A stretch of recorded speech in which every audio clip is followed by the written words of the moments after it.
And we're going to just shift this, and we're going to educate those federal agents that come in our county and think they own our county. We found out what goes wrong and what happens when you have sheriffs that abdicate their authority and let the federal government run amok.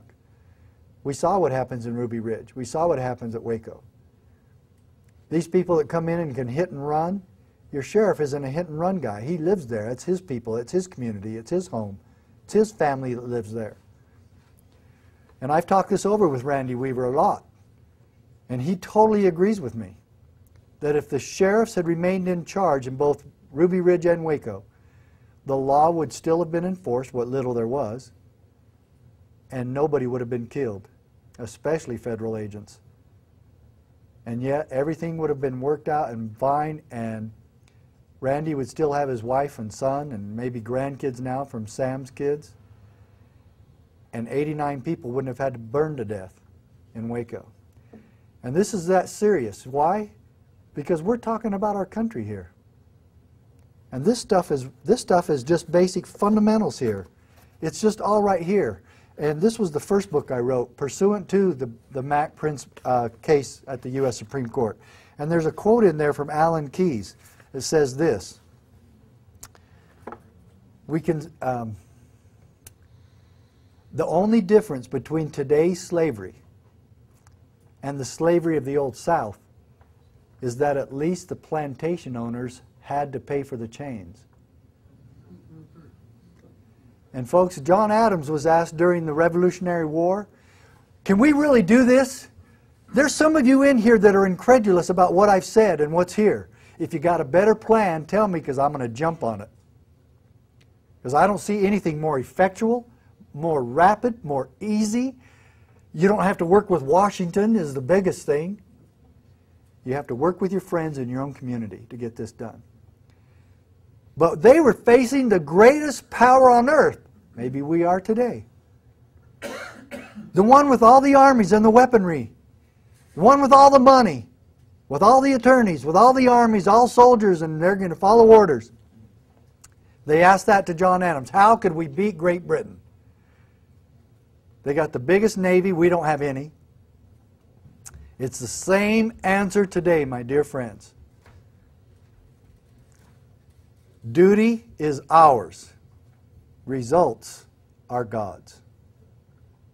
So we do our duty and we leave the rest to Him. When I was, yeah, real quick.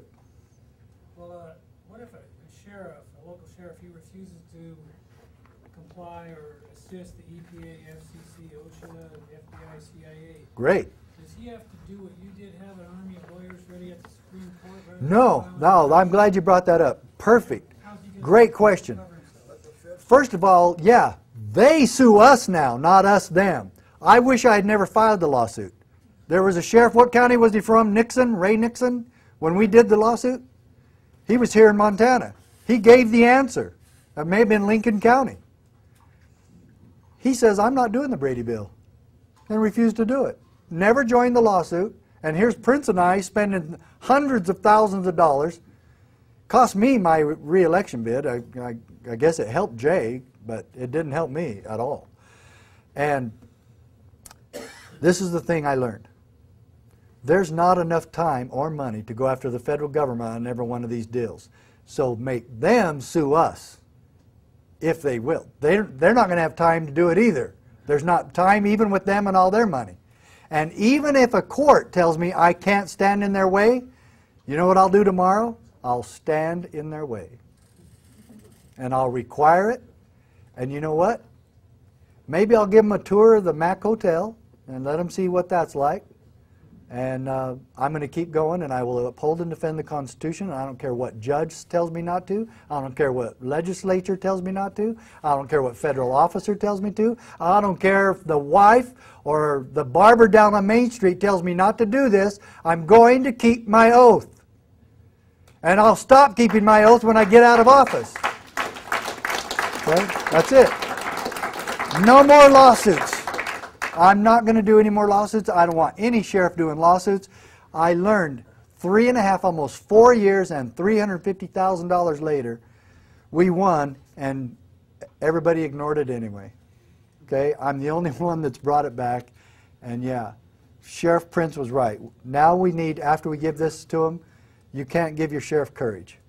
I hope he's a good enough person that when you go to him, he musters up some on his own. But you got to stand behind him. He needs to form posses with people like you. That's the best way to protect the right to keep and bear arms, is make everybody in the county a member of the posse. And give them an ID saying, if any federal agent comes up to you, he says, hey, I got my sheriff posse ID and it says I'm supposed to be armed. If you want to disarm me, check with the sheriff. Yeah, I'm armed. And these are simple things that can happen. These are true, simple, and powerful things that can happen. And you know, I'm feeling the freedom juices flowing, and I'm going to finish my talk the way I always do. Okay? When I was searching the Constitution out as a rookie cop, I told you the story. Well, while I was studying the Constitution, there came a notice down in the briefing room of constitutional studies for law enforcement officers, issued by post in the state of Utah. And the instructor was somebody I hope you've heard of, W. Cleon Skousen. Oh, yeah. And he used to work with the FBI with my father. He was a friend of my father-in-law, fathers-in-law.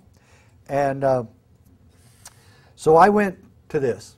And I had to take vacation time to go because my chief wouldn't let me go. Swen would not let me go.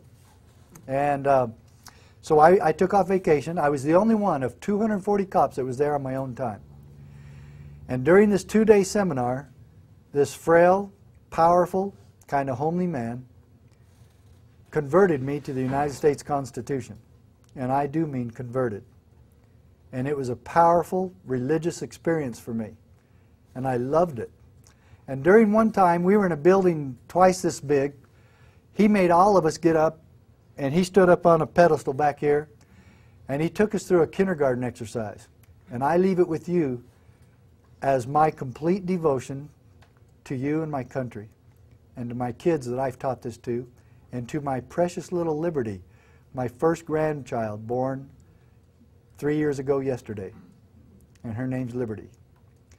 And I've taught it to her, and she knows it all. She knows it by heart now. And it's amazing how smart people can get if you put the truth in front of them.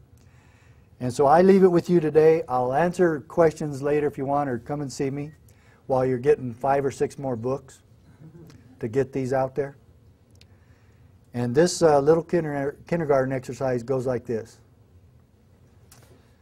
We, the people of the United States, in order to form a more perfect union, establish justice, ensure domestic tranquility, provide for the common defense, promote the general welfare, and secure the blessings of liberty to ourselves and our posterity, do ordain and establish this Constitution for the United States of America.